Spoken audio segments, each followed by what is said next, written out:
Hello, everyone, and welcome to Ashley's webinar on Better Detox Nutrition Simplified. We're very lucky to have Amie Valpone joining us today, who is the author of the book Eating Clean. Amie is a culinary nutritionist and professional recipe developer who was diagnosed with Lyme's disease and was forced to change the way she lives, eats, and ultimately make a living.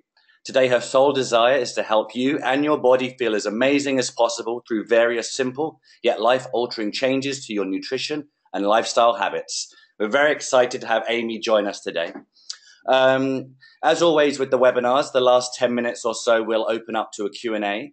So please, during the webinar, if you have any questions, there's a question box down on the right-hand side corner of your box. You can type in a question, and then I'll read it out at the end, and Ashley and Amie will answer for you.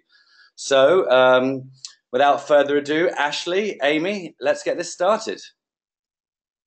Thanks, Matt. We are so excited, and if you have not grabbed Amie Valpone's book, Eating Clean, I have very few books on my counter because I like clean counters, but Amie's book is right there, mostly because I find that when I look at pictures of delicious food, it motivates me and inspires me to make delicious food. So I keep a couple of choice ones there, and I'm really proud of you and love this book. So this is such an exciting thing to collaborate on. That said, I like to say that probably the biggest detox that we need today is from detoxes. I mean, not a day goes by where I don't get, something sent to me. Most recently, it was 5 plastic bags full of products that all came in plastic bags that talked about how easy it would be to do a detox fast with all of these packaged foods. And it's like I wanted to throw up a little in my mouth, I'll be honest. I was just like, are we kidding? Like, this is so far from better nutrition, and it certainly is so far from better detox nutrition being simplified. So when that happened, I said to Amie, I was like, okay, we have to put the boot down. We need to talk to people about what really is detox. Why do we need it? What is it? And how can we do it to detox? Because the goal is actually for better health. I think we all have that shared goal. None of us really want just to have better nutrition. We want the results from better nutrition and from better detox nutrition. So that's what we're about to do today. So come join along, and I will get us started. So just to go through where we're going today, I will be doing an introduction and introducing you to my good friend Amie, who will take you through her story, which I think is really profound. I think many of you will be able to relate to pieces of it. And certainly if you're a healthcare practitioner, I think, so often hearing from our patients and people who have really been through this struggle is a great way for us to learn on an ongoing basis. Also then what we'll do is we'll talk about why do we actually need to detox. It will be apparent from Amie's story, but we want to go into really simplifying it. And then we'll talk about what is actually the best detox for you. This is where I always want you to come back when you see something, you flip open a magazine and see, or you catch something on the news and you think like, oh, I should try that detox that person's doing. I want you to come back and make sure that it, if you do, before you do it, that it is certainly what we would define as the best detox for you. And then we will talk to you about how you can actually do it. And I think that this is probably the place where the most people have a breakdown, which is they read about a detox or they read what is good for them from a detox standpoint, but the implementation of it is just so challenging that it feels unrealistic, not doable. It feels like you would have to live on an island instead of with your family and friends. So we'll talk a bit about that. And then my favorite part we get to, Amie has so generously offered some of her recipes, which you get included in today, and we will talk to you about what it is. And then also, as Matt mentioned, we will open it up for some questions. So we have that. Okay. So here's the thing. We hear, Hippocrates has said said several hundreds of years ago, I'm going to forget how many hundreds, let food be thy medicine. And I think that we are finally at a place in medicine, in our national consciousness, where we're waking up to the fact that the food that we choose to consume, I'll also add to that it's skin food, so what we put on our body as well as what we put in our body, can either be promoting our better health or it can be a deductor from our better health. And certainly when we are not feeling well, food can be very helpful and healthful. However, There are times, and so we ask the question, what if your food is actually part of the problem? What if your food is making you sick? What if you go to the doctor and the doctor says to you, you know what, you're totally fine. I have checked you out from head to toe. There is nothing functionally wrong from you, but you're sitting there saying, I do not feel well, or I cannot live my life the way that I have been living it and would like to be living it. So I'm not able to actually get a diagnosis, which means I'm actually then not able to start to treat myself or to get help to identify others who can help me. What if your doctors, this is a common one, what if your doctors don't know nutrition? I actually don't blame them. They were not taught nutrition. So while we weren't taught nutrition, we being the general population, and we go out there and we, try to learn and read books and listen or identify people like myself or come to a dietitian, doctors haven't done that. And in addition, they also haven't done it in conjunction with their medical practice. And for doctors, that presents a really unique problem because what they're trying to do is to get you better with the tools that they actually have. And if nutrition is not one of the tools that they have, they can actually be afraid of what it can do. And what we mean by that is, if you are a doctor and you're in with a patient, you're looking at a medication, as you're recommending that medication to the patient, you may read about what are contraindications. They may just say something to you like, don't have grapefruit.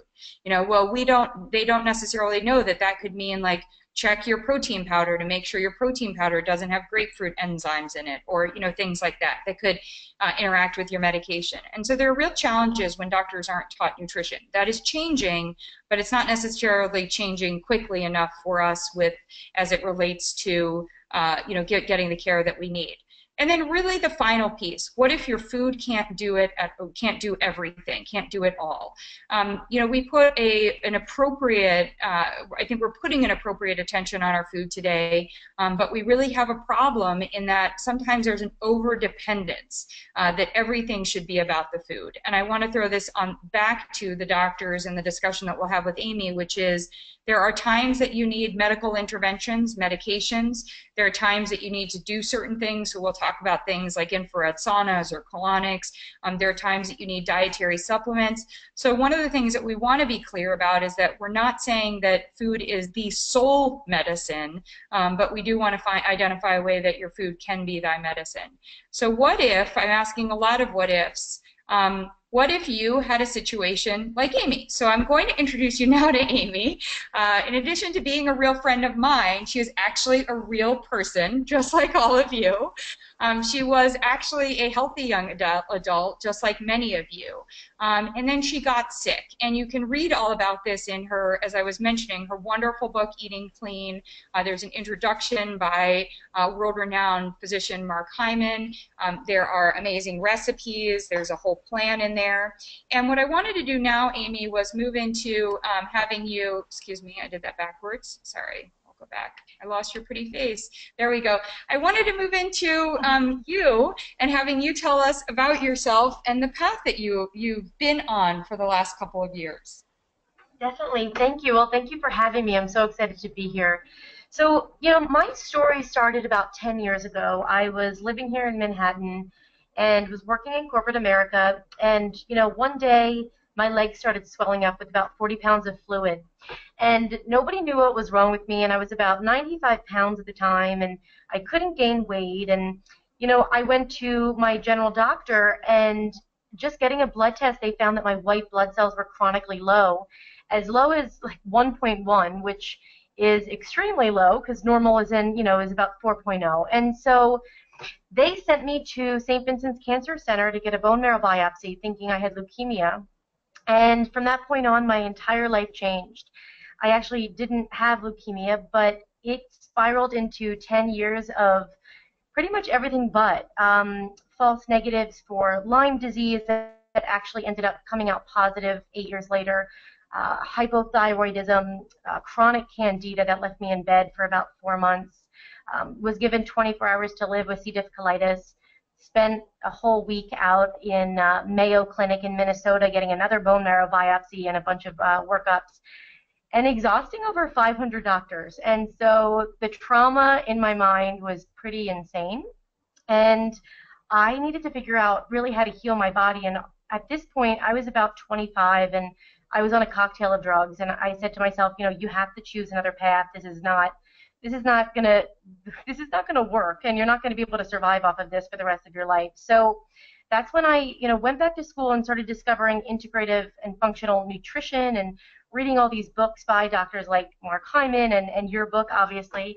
And so I started to understand what integrative and functional medicine was. And I started working with these medical doctors who found all of these different things that Western medicine never found, such as the Lyme disease that I talked about, and the candida and the leaky gut. And one line in my book is makes a lot of people laugh, because I say, when I talked to the Western medicine doctors about having candida, they looked at me like I said I had fairies in my stomach, because they didn't understand candida. And they understood that if you have candida in your blood, you'd be dead within a few seconds. And so they didn't understand the whole issue from the approach that the functional medicine looked at. And so this really led me into a huge discovery of a whole new world, and how to really heal my body and detox. And at this point, like you said before, I thought detox was, what was cool in Vogue magazine, where I actually was working at the time, and, how to go on a juice cleanse.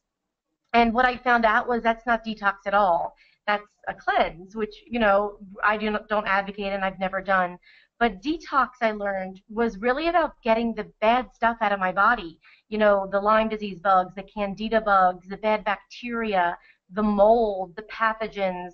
I had heavy metals, so I had to get my mercury fillings removed and, go through a few years of chelation. And so I had to detox everything, my food, all my beauty supplies, all my personal care products, and change my entire lifestyle. And so that's really how my entire story got started. And then it led me to quitting my corporate job and starting a website called thehealthyapple.com, where I started just journaling what I was eating and what was going on. And once I came out with my story about, I have heavy metals and mold and all these crazy things that functional medicine found, my website, people started to be able to relate and to comment and to say, I'm struggling too, and no one can figure out what's wrong with me, and I'm going to hundreds of doctors, and they all tell me I'm crazy, and they're spending about 5 minutes with me and handing me a drug. And I really felt for them, and I said to myself, I'll never forget, I was given 24 hours to live with C. diff colitis on morphine, and I said, if I survive, I will dedicate the rest of my life to helping other people realize that they're not crazy and get to the root cause of what's going on. And so obviously I survived, and yeah, my book just came out in March, and it really walks you through how to detox your whole lifestyle, everything from your beauty products to your food to your cleaning supplies and all of that. And that's really what my website does as well, really just trying to educate and help people in a non-fear-based way. We're so lucky, as you said. I think it's in this era of trying to be the empowered patient, I think one of the hardest parts about it that I see from my patients is when, people's own family members make them feel like, oh, you're crazy, or you're like, come on, like relax a little, or you don't have to be so strict with that, or, and any of these things. So it could be family, it can be friends, it can certainly be in the workspace. So I think when somebody's able to find that community, it's so powerful. So we're very grateful to have you for that. So let's walk through then. I'm already brimming with questions because I'm like, well, how do you afford it? How do you do it? Like all this. So let's walk through and answer some of those questions. And then, as we said, these may come up in the Q&A as well. So to the next slide. So, why do we need to detox, Amie? And I think, one of the key things here is that you've done such a great job of mentioning all these different pieces. In particular, by the way, I love that this woman here is holding a bag, because I get laughed at so often when anyone comes into my home. One of my big moments, when you're trying to be like a gracious host, but at the same time you are having that moment where you're like, oh my God, you're not going to put your bag down on my couch. Oh my gosh, you're not putting your bag on my bed. That kind of thing. And then it's like, you are. Yes, And that stuff happened to me with somebody, and I almost had a heart attack. I was like, "Can you just?" totally. And I don't want to be like the person that comes up and like somebody like walks in with wipes and like, of course they're like the better for you wipes, that don't have any of the, bad for you stuff. Like, so we've had to detox those. But, I think about it and you're like, okay, so like my, bag has been on the toilet, like the bathroom floor, or, I travel a lot, or, the floor of like all these places. And so, our shoes and our bags and things. But there is a side of that, which is, people sometimes feel like the need for that is like the crazy making, or like the, oh, do I have to live my life in a bubble? And what I often will get people will say to me is, come on, like, don't our bodies do that? And we do know that our bodies do that. I think one of the things that's often lost, and I don't know if you were aware of this, so I guess the question would be is, were you, before you got sick, were you aware that you had a detoxification system in your body? I wasn't. I didn't even know where my liver was. I mean, I didn't know anything. And so I thought the same thing. And it's funny, when my book came out, Rodale, who owns like Prevention and a bunch of magazines, they received my book, and the editors, sent me an article from the New York Times, and they said, this article is, saying that detox is not needed. And I said, that's interesting, because the article was saying we don't need to detox, that's what our organs do. And I said, that's true. Part of that's true. That's why we have organs, and that's why we have lungs and our skin and our liver to detox. But it's 2016, and we are bombarded by more toxins than ever, Yeah. because we have car exhaust and tap water, and we have plastic surrounding our food. And I mean, and we have chemicals in our shampoo and in our toothpaste and in our deodorant, there's heavy metals. And in our food system, the GMOs and the antibiotics and the growth hormones and the pesticides and the herbicides and, the EMFs from, all the computers and the Wi-Fi. And you look around and you realize we're living in a toxic environment. But you're not going to live in a bubble. And, Right. I live right in Manhattan, and so you have to do the best that you can on a daily basis without going crazy to support your body's ability to detox. So really lessening the body burden on your body on a daily basis.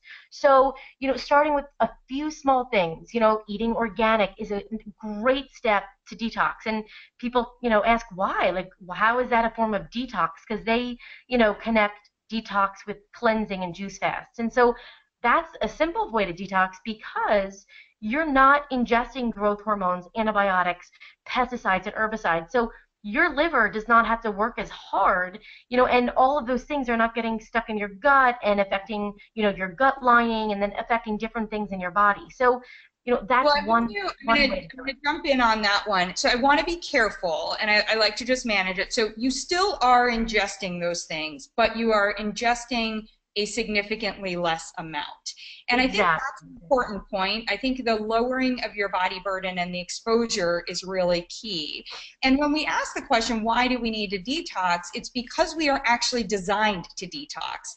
And I think that, we are actually not designed to cleanse. Like, we're not designed to do a lot of the things that are advertised, or marketed today. But because we are designed, I think your point is such an important one, which is there are so many things in our environment today. A great example, one of my teachers and a wonderful physician, Dr. Tiarona Lodog, really enlightened me a few years back when we were talking about thyroid health, and everybody talks about there's such an increase in hypothyroidism, and what do we have that's like, hurting all of our thyroids today? And it really has to do with detox. You mentioned tap water, and there is a chemical that comes out of, and it's primarily at military bases because of what it's found in. It's called perchlorate, and that if perchlorate is in your water, perchlorate can interfere with iodine absorption, which means that your thyroid doesn't get the iodine that it needs to function properly. So when people say, like, well, shouldn't your body be able to do it? Sure. But not if, like, there is a chemical that is standing in the way of a nutrient that your body needs in order to do what your thyroid is part of your metabolism and your detoxification. So I think net, just to answer the question posed here, why we need to detox is very simple. We are designed to detox, and we're designed to detox so that things do not achieve a harmful level within our body. And remember, one of the things with detox is actually that when we use up materials in our body, hormones is a great example. When we use up hormones in our body, they need to be eliminated, and their elimination is actually through detoxification. Our phase 2 of the second phase of our detoxification system takes used hormones and morphs them into a form that can then be eliminated. And that's really important when you look at cancers that are related to certain hormones that have not been eliminated from the body properly. So that's our first answer. Let's move over to the second. So we asked about, this is a little bit tongue-in-cheek, but what is the best detox for you? Amie, would you say A, activated charcoal, B, greens juices, C, soups, D, fasting, or E, none of the above, or F, some of the above, but other stuff? Definitely, I would say, it's green juices are great if you're going to do an organic green juice. I say definitely. Those are wonderful, but I don't recommend juicing. I think juicing, having a juice is great for, a drink during the day or in between meals or something like that. Same thing with soups. I know souping was like the new cleanse, and I think soups are great. They're easy to digest, but it's not, you're really wanting to look at your lifestyle, right? There is no quick fix. So you're not going to fast for your whole life. You're not going to juice for your life. You're not going to soup for your life. It's really about incorporating these things, but in a lifestyle approach. And that's really what detox is about, because it's not that quick fix.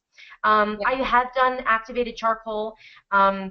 One thing that I did activated charcoal with, you have to take it obviously away from your supplements, and because it can absorb those supplements. But again, these things are all, except for fasting, are great to use, throughout your day if you're going to have a soup for lunch or a juice for a snack or something like that. But it's really about, eating whole one ingredient foods and really going back to basics and just getting as clean as you can, clean living and clean eating, getting rid of the toxins, in as many places as you can. So switching to the organic diet and doing something like skin brushing, Epsom salt baths, helping your lymph system and helping your skin detox, doing something like a hot cold shower flush. I know you mentioned colonics before, even, organic coffee enemas, different things that people can do to just start, supporting their body's process. But they don't need to go that intense if they just, are having some mild symptoms.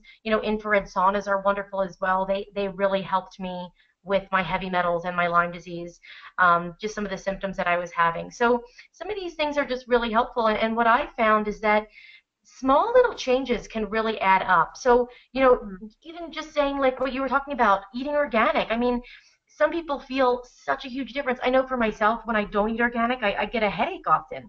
And so my body, I just realized my body is so sensitive. And so, yeah, you're still getting, some of the pesticides and things like that, but it's so much better, as you were saying, for your body. You're lessening that body burden. Same thing, with beauty products and makeup and deodorant and sunscreen. It's summer.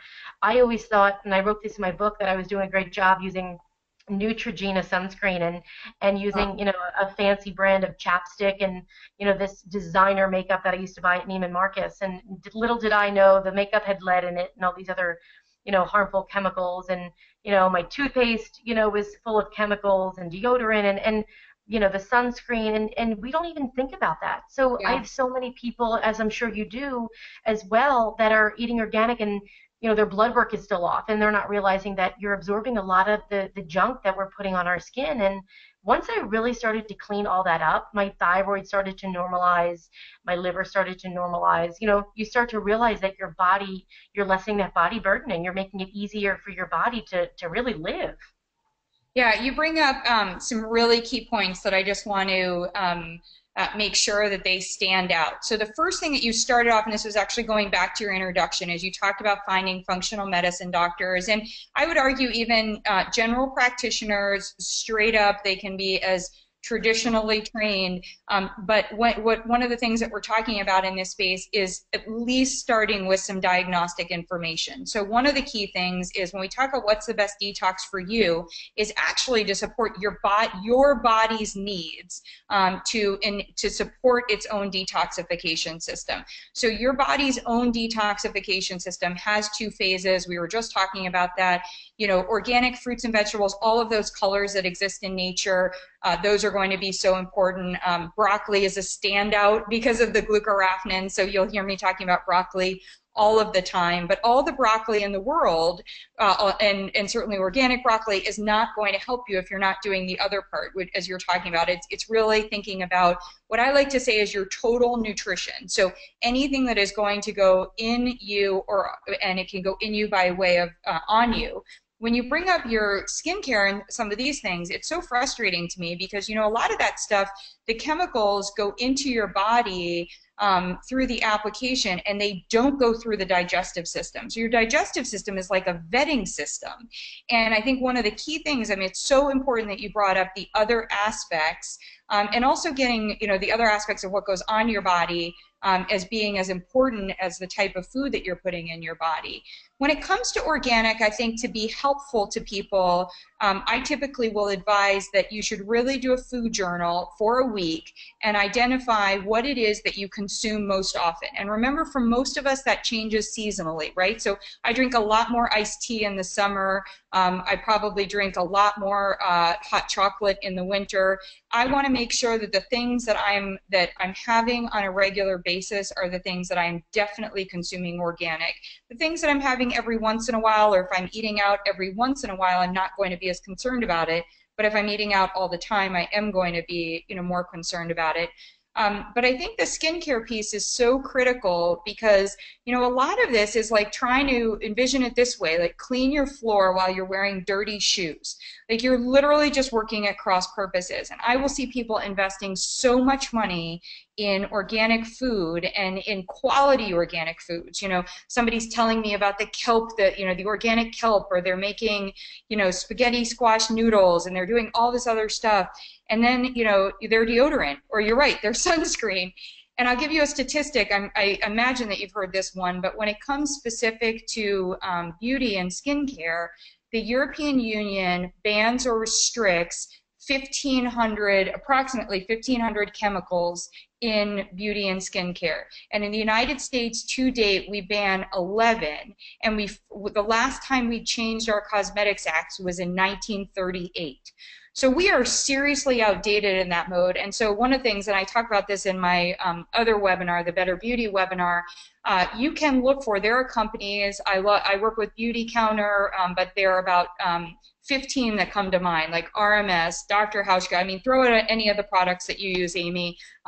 You know, Good Green Goddess, I just tried there, or Goddess Green, I just tried sunscreen. And, you know, there's so many of these great companies that are holding themselves. Pardon me? Oh, sorry, Tata Harper I like too for makeup. Yeah, absolutely. And she had a similar pattern. Yeah. And these companies are holding themselves to those standards like the European Union. I think that part is so important. Okay, I love what you said. So the answer on this page for those looking at the visual is actually none of these are the best detox for you. The best detox for you is first of all, getting a health assessment, understanding where your body is right now, understanding what your health goals are, where do you want your body to be, and then putting together a multi-pronged approach that is going to help you provide the nutrition that can either heal parts of your body, but that certainly supports your body's own detoxification system. So we talked a little bit about this, but when we talk about how can we detox for better health, the number one thing that we can do is stop putting in and on our bodies more toxins. I think that is like the most simple thing that we can do because, I mean, it's just a numbers game. If you have less exposure, and there are a lot of things that we can't control for, right? Like I happen to live above an Exxon gas station. Like that doesn't make me so happy. Like you live in Manhattan, right? There have recent events in the last couple of decades. There's been a lot of, you know, toxins that are released. And there are things that we are constantly dealing with. I don't want us to feel like we can't live our lives. And so one of the things that we can do is to reduce toxins is literally reduce the load that and we both believe so strongly that USDA organic, while not perfect, is one of the best ways to get started. And a beautiful thing happens when we use USDA organic products or consume them. We also support future generations having a less toxic environment, because it is a form of agriculture, and especially regenerative agriculture, that is working to remove toxins that have built up in our soil and in our in the earth. I heard a term recently called mop crops, and there are a couple of foods that I wanted to highlight as well for their detoxification benefit. I talked about broccoli before, but hemp is called a mop crop, and I kind of love this, especially industrial hemp. So when you actually buy like hemp t-shirts or bags made of hemp, and industrial hemp, is being used in cars like Ford, and a bunch of these others are using it. That hemp actually, through the plant, pulls up toxins into the plant, and then the plant is used in, and the toxins are we're not exposed to them, but that it's regenerating the soil. And the same thing with mushrooms. So there are great, mushrooms, I often think about how great they are for our health from a nutritional standpoint, but that's part of their benefits. So I thought those were fun ones to talk about. So we've talked about organic. We've also talked about supporting your body's detox system, and I can't say enough about broccoli. What are some of your other favorite foods that support your body's detox system, Amie? I really love arugula. I think arugula is really great. I know I love broccoli and cauliflower and Brussels sprouts, but some people have a hard time digesting some of those cruciferous vegetables. So Right. I find that arugula is really great. Dandelion roots are great. And also I do burdock, which is really fun to chop up and add to salads or stir fries. And even something called daikon radish, which is like Yes. a white, long, kind of like a big, big, big oversized carrot, but it's white. And so I do a lot of radishes and cabbage. And so I had hypothyroidism, so I'm careful not to eat too many raw cruciferous vegetables. But I have to be honest, I eat like a half a head of red cabbage a day. I love it. I think it's so naturally sweet, and it's great for detox, and it just helps with like corn, like you were saying before, get all the toxins out of your body, whether it's toxins from inside your body, hormones and other things that are forming things like candida or bad bacteria, or it's things like car exhaust that are coming from outside. So helping your body use those. So those are some of my top ones. Asparagus, I think, is always a really great one too.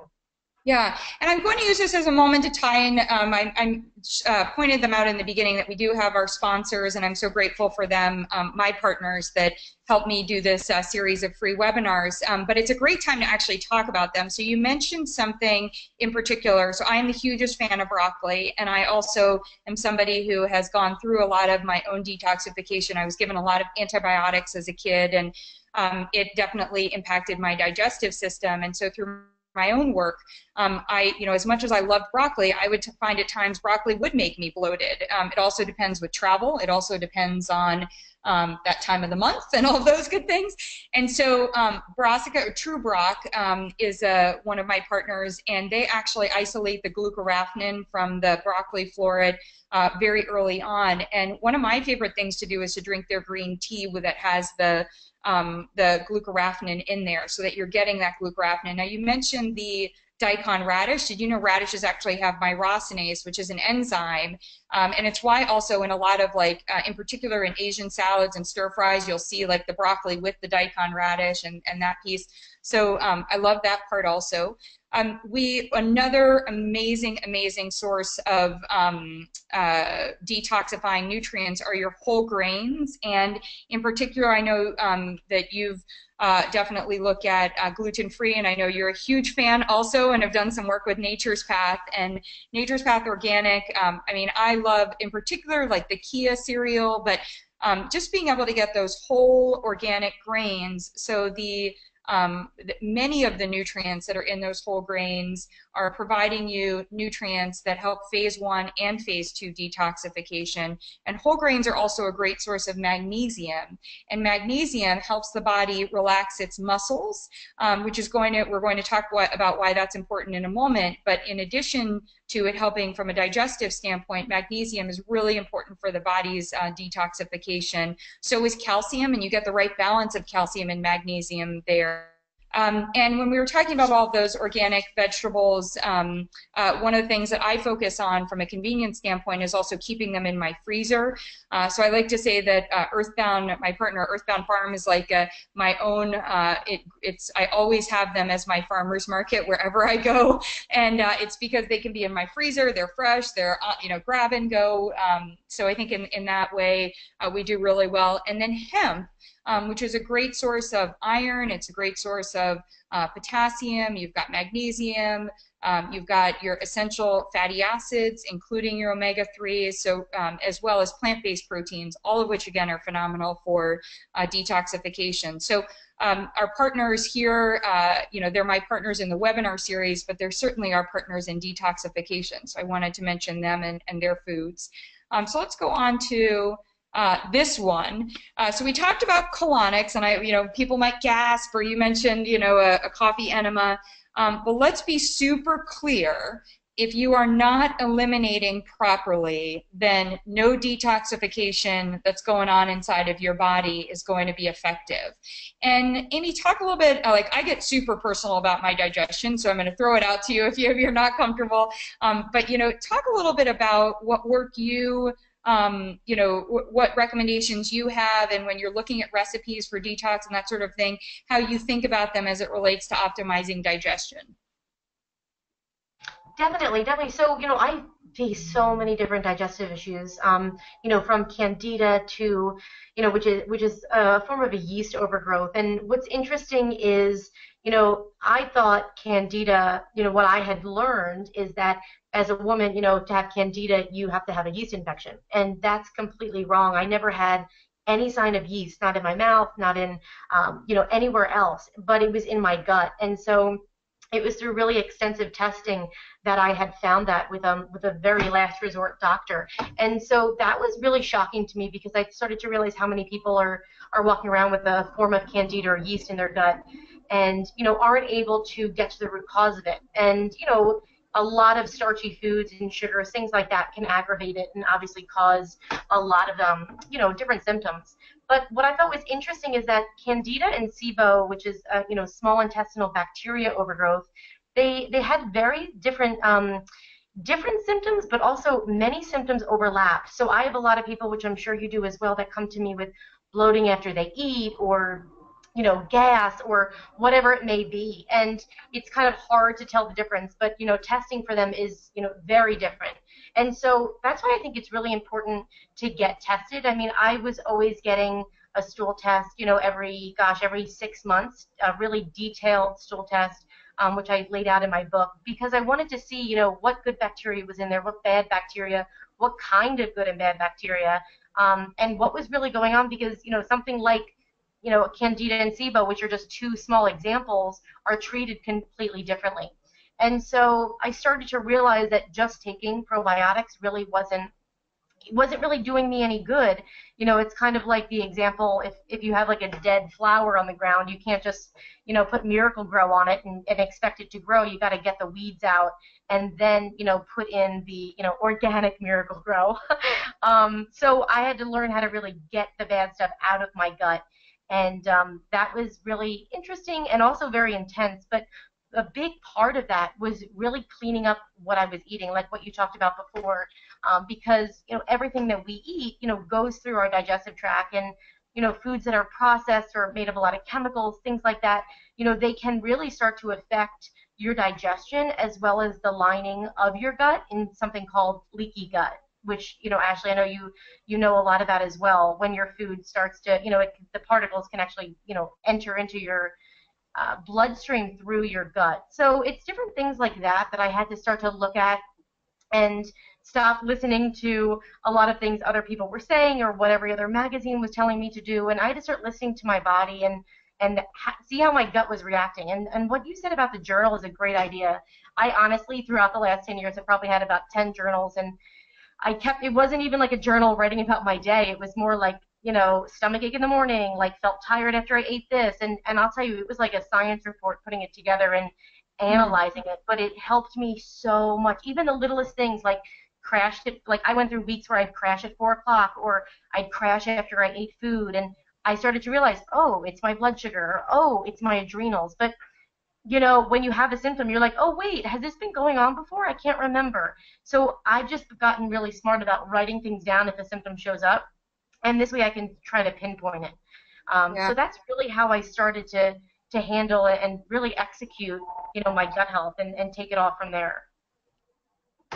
Yeah, the big one for me was also magnesium, as I was talking about. I think that was so key, with like Natural Vitality. You love Naturalcom too, right? Oh my gosh, they're amazing. I use their product like crazy. I have to tell you, I just wrote an article on magnesium. My grandmother, God bless her, 30 years ago was raving over magnesium and used to tell my mother to do Epsom salt baths and was always saying magnesium is the best supplement that you can take. And I have taken magnesium every day for years now, and a calm magnesium is just so much easier. And they have a bath magnesium that they sent me as well, and that's really great. So I agree completely. Magnesium and digestive enzymes have really helped me a lot. Good quality probiotic, and also taking HCl, hydrochloric acid, when I eat. So those are the main things that really helped me. Yeah, I love all of those. The one I'm cautious with, I've had patients with bad experiences I think HCl is something I would definitely work with your practitioner on Oh, before definitely, going on. yeah. But I'm with you on that part with the rest for sure. Okay, so we're getting there. So here's my favorite part. So at the end of the day, you've talked about doing all this, and to be honest, I mean, it like everything you've talked about. So now that we're on the other side of it and the outcome, and you see that it's worked, it's like, okay, everything that I had to go through and do was totally worth it.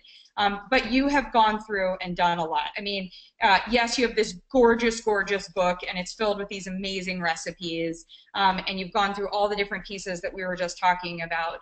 I think at the end of the day, if it wasn't delicious, though, I would be like, how in the world could I we want the outcomes, but we need to know that it can be delicious. So I wanted to come here and to remind people that one of the things that we're talking about when we talk about things like broccoli, when we talk about radishes, when we talk about any of this stuff, is that this is not a sentence to bad tasting food that is really detox fuel that you have to choke down. So I am so grateful for you. So I'd love to understand how you got to this place. Like, were you always an amazing cook and then you just learned what foods to cook with and how to make them delicious? Or was it something that through this process you started off and the foods you knew you had to have weren't delicious and you learned to make them delicious? Like, what happened there?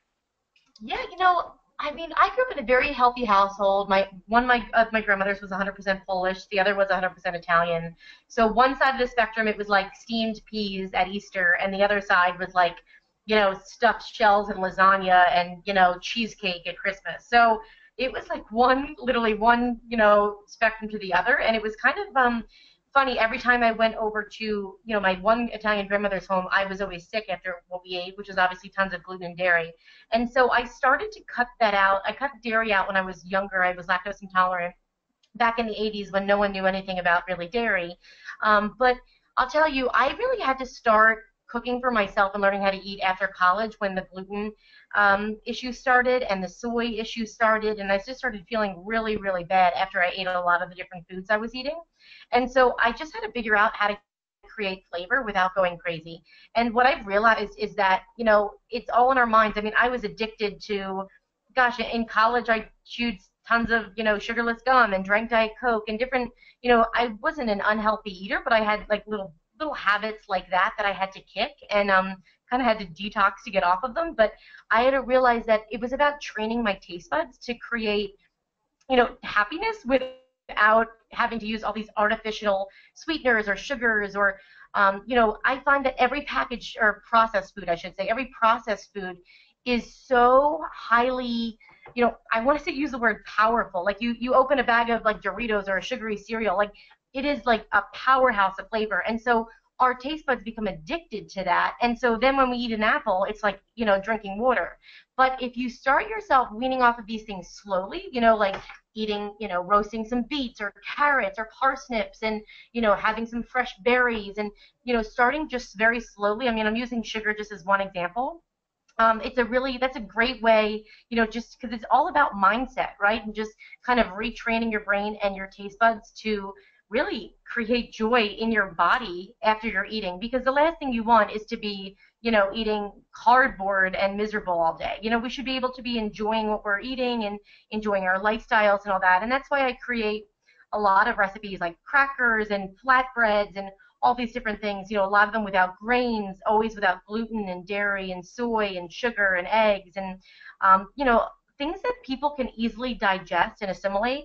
So that's really how I started. I wanted to really get creative and show people that you can create so much flavor just from vegetables themselves, You don't have to sit and eat a baked sweet potato and make it boring. You can roast a bunch of sweet potatoes on a Sunday night and use 2 to make a sweet potato soup, add 1 to a smoothie the next morning. It's, naturally sweet instead of your banana.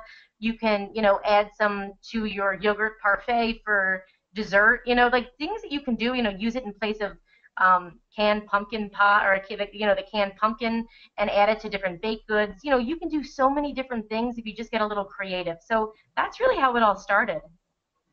Yeah, I think it's awesome. And by the way, my friend just made, and I posted on Instagram. I'm like so in love with it. So she's the new toast. She made toast from her sweet potato and used it instead of bread. And look, there are organic whole grain breads that are awesome. But I just thought like, wow, that part is great.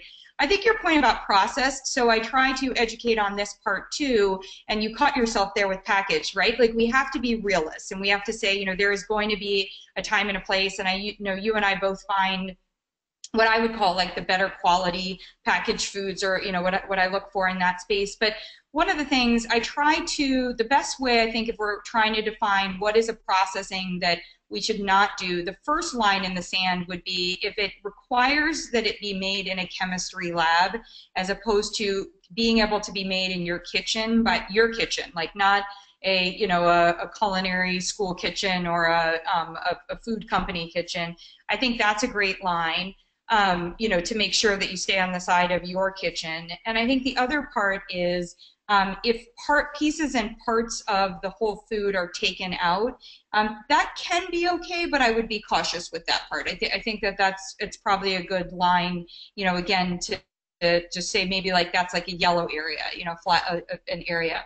So I wanted to move into, and thank you again for sharing some of these recipes. The recipes will be in an appendix at the end for all of you who are downloading this, and some of them you will do and you will want to get Amie's book, Eating Clean. But I wanted to start with, this. So at the end of the day, like you got me with this. And I actually, by the way, am not a sweet person. Like I'm one of those that the hardest part, there was a time in my life where I couldn't have any cheese and I had to, be really careful with, and it wasn't so much the dairy for me that was hard, it was the cheese. But the savory foods, and as I mentioned before, when I couldn't eat broccoli, it was like so upsetting to me. So I could eat it pureed, but it really, like, I didn't love the way that it tasted when I pureed it. So I've learned since to make it better. When you present this, though, oh my gosh. So talk to me about how these desserts can be part of Detox. What have you done here? Exactly. So in the book, I made sure every recipe, so there's over 220 recipes, no gluten, no dairy, no soy, no refined sugar. So I only used pure maple syrup and honey. I didn't use any all-purpose flours. I didn't use any alcohol. I didn't use any caffeine. No xanthan gums, no crazy ingredients. Every ingredient in the book is a whole ingredient. So, a one ingredient food. So, what's in an apple? An apple. What's in an almond? An almond. Same like avocado, there's an avocado. So you can base your entire day, all your meals and your snacks around these one ingredient foods. And that's really what I wanted to showcase in this book and show people that you can make over, 230 recipes from using one ingredient whole foods and combining them together. And these images right here are two examples. On the right are my abundant mango walnut cardamom bars, and to the left is my coconut chocolate tart with a grain-free crust. And so again, there's no refined sugar. The ingredients are very, very few. Very simple to make. They're both raw, so they don't, you don't need to use your oven or anything like that. The bars can be stored in the fridge, and the chocolate tart can be stored in the freezer. So just very simple and easy, but also very clean. There's no binders and fillers and things like that. And I didn't use eggs either. So, if people can eat eggs, that's wonderful. But for a while, I couldn't eat eggs. So I used a combination of flax seeds and water and then chia seeds and water as like an egg binder for a lot of these recipes, or for, the ones that usually would need eggs. And these recipes or these images are just from I think these are just from my Instagram. Just lunches that I've put together for myself, like Buddha bowls. I'm really big into healthy fats, which I know, you are a fan of as well. Yeah. And anti-inflammatory fats. So instead of using a lot of salad dressings, I'll just drizzle up some tahini or some almond butter and use that over my whole grains or my salad instead of, using a processed salad dressing, something like that. And I love, these are, first of all, they're mouth-watering, and second of all, I love the rainbow, which, as we were talking about, while greens are important, and the reason I wrote greens juices when we were talking about what's the best detox is too oftentimes I have people who are doing these greens juices and they literally are not getting in any other color in the day. And I'm like, hold the phone, people. All of these different, you mentioned the sweet potatoes, we see carrot, the different colors are so, so important. So I'm getting the signal from Matt that we need to very quickly say thank you. And I think what you get is that Amie and I could talk together about detox for hours on end, but we are so grateful for this opportunity. And there is a picture of your book, which people can click on the link and get wherever books are sold. I have a couple of resources that go into some of what we were talking about today, and dietary supplements, and are a really nice complement, I think, Amie, to what you present in the book. Matt, do we have time for a question or two? I think I'm getting a signal that we have one or two that came in. Yes, I think so. I think we have 5 or 6 minutes. So why don't we have some questions? So why don't I just throw them out there, and Ashley, Amie, you can answer them.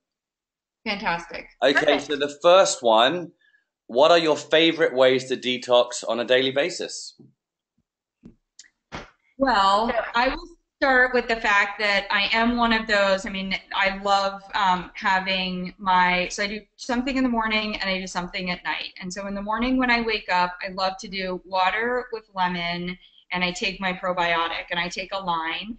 And then in the evening, I make my natural calm. And I think whatever happens else in the day, I feel like those are my two constants that are providing nutrients that are supporting my body's detoxification system.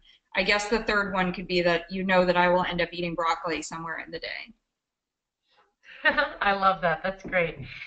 For me, it starts in the morning. I get out of bed, I meditate, and I do skin brushing before my shower, and then I do oil pulling, which is putting some coconut oil in my mouth and swishing it around, kind of like mouthwash for a little bit. And then, I will take a nice hot shower and do a nice cold flush at the end for my lymph system. And then throughout the day, I obviously eat clean and drink a lot of water. I'll have some fresh lemon and maybe some cucumbers or things like that in the water. And then at night, before I go to bed, I'll do sometimes an Epsom salt bath, or maybe every once in a while, a few times a month, I'll do an infrared sauna. Just things to help my body detox on a daily basis. And so that's pretty much what I do, day to day. I've found that a lot of meditating and deep breathing is really great for detox as well. And the magnesium, I think, Ashley, to your point, magnesium is such a powerful mineral, and it's amazing how many different operations it does for the body and really helps. And I think, number one being your bowels, and if you're not going to the bathroom on a daily basis, it's really important to kind of help your body, pull a little bit of that out every day through a regular bowel movement with magnesium. And I actually, Matt, I'm going to turn this question around on, and we've answered it already, but just as a reminder, I think so important is what we actually both don't do. So I will not put chemicals, I'm very careful about my skincare and my cleaning products. And, yeah, I travel with a lot of them also to make sure that I can, within the context of being a reasonable person and a reasonable life, I try to reduce, my exposure that way. And then I also choose to decline things that are not organic whenever possible, or to bring my organic options. So I think, Amie, we were talking about how we both do that. I think that's a really important part too. It's not just about what you do, it's also about what you don't do.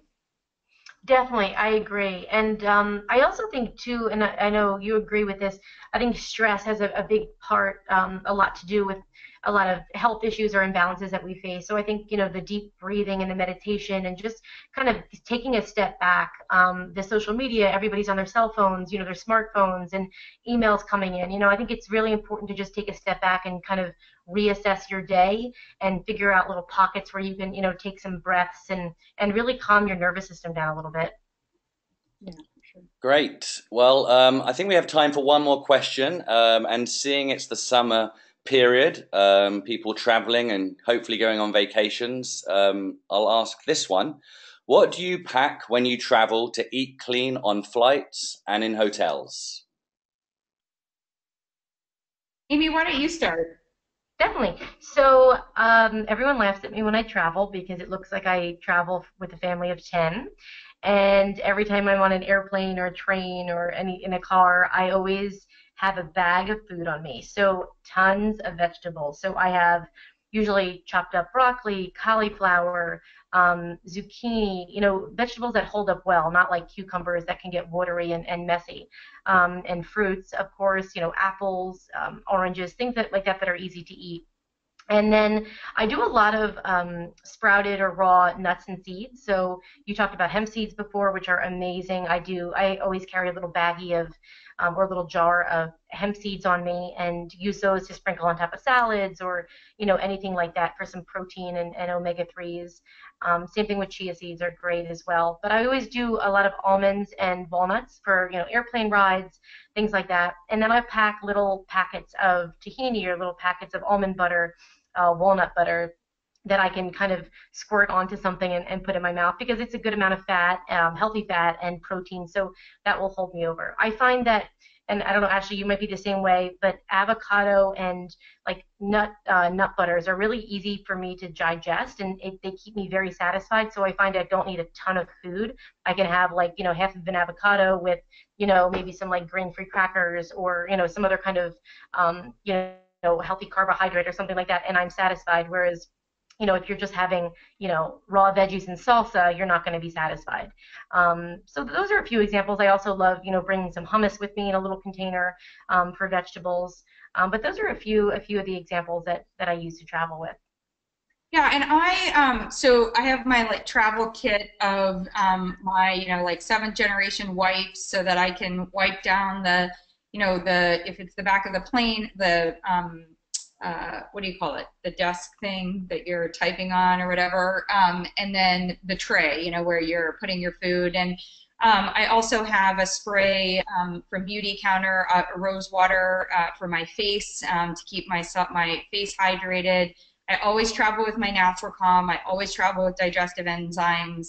I always travel with my Align probiotic. The things that are that are always going to be helping me to make sure that my digestive system is working optimally or as close to as possible. I also travel with a sunscreen, but I like go for convenience, and so it's all in one. So I have my Beauty Counter Dew Skin or Marie Veronique, and both of them are a tinted moisturizer that also has the SPF. So that, a lot of times I forget, to bring like a hat or, coverage or whatever. And then from a food standpoint, yeah, never leave home without it. Packets of Manitoba hemp seeds that you will find in pretty much every one of my bags, like everywhere, because I'm always traveling with them. And so that part, I should say I also usually travel with a disinfectant like that I can spray on my hands, that doesn't have triclosan in it. So that part's important.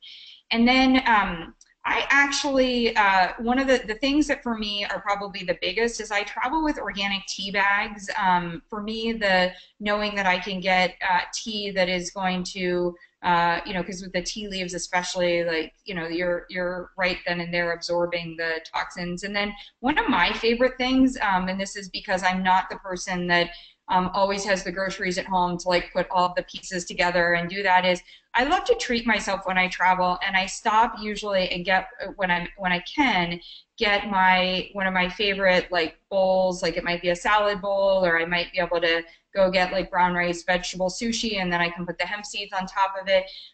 But any of those that are going to be that really good quality that I can travel with me.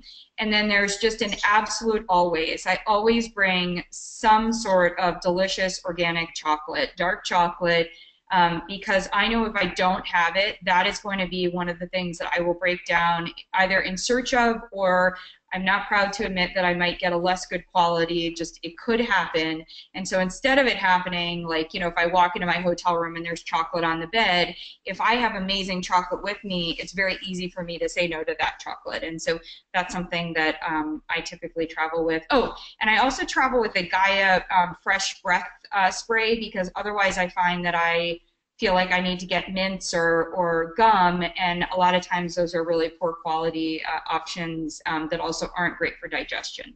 So there we have it.